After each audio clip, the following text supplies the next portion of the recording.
What's up guys, welcome to your 35th Java tutorial, and in this tutorial I'm going to show you guys how to make a variable length argument list. Now I showed you guys how to build methods using multi-dimensional arrays and also how to build basic methods, but each time you did, you needed to tell it what arguments it took.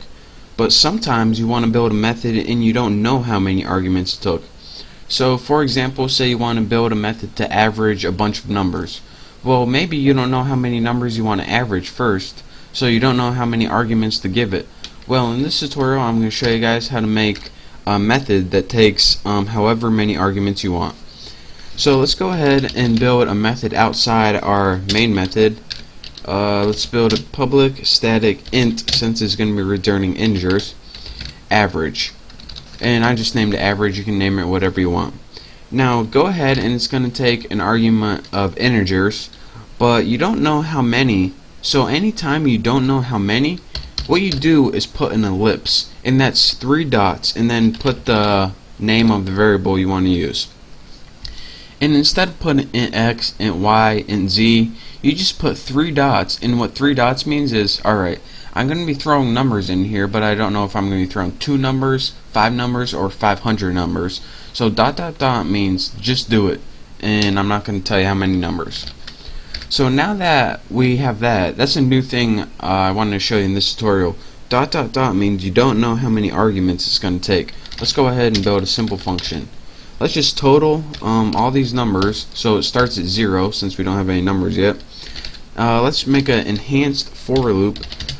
Set our variable equal to x, and it takes numbers in it, and let's just add all those numbers to the total. So total plus equals x, so it's going to loop through all those numbers and add them all to the total. So now after that we just need to return the average. So return total over numbers the length. So what this does, if you threw 5 numbers in here, it's going to return total divided by 5.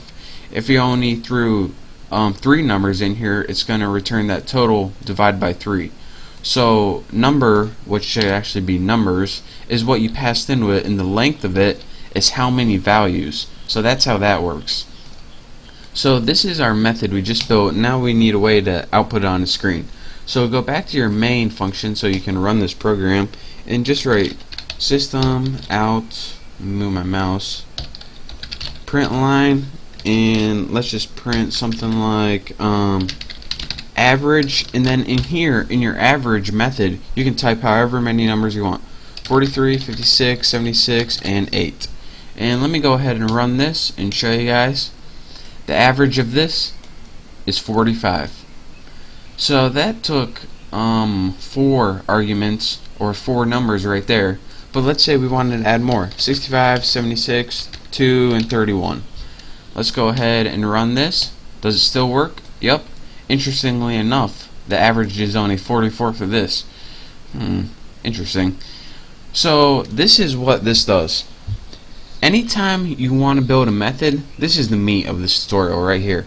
Anytime you want to build a method that you don't know how many arguments it's going to take, so for example we passed like 4 the first time and 8 the second time, what you want to do is put what type it is, the ellipse, and then you just give yourself a variable that you can work with in your method.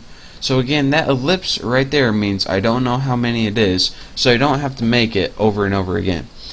So again, we just built the method right there and called it in our main function right there. So that's your quick tutorial on how to make a variable length argument list in methods that you build, so you don't have to write a new method each time you want to enter a different number of arguments.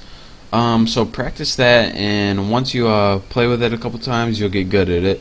So thank you guys for watching. Don't forget to subscribe to my channel, and don't forget I'm gonna have this video able for free download, so make sure you do that if you want. So thank you guys for watching, and I'll see you next tutorial.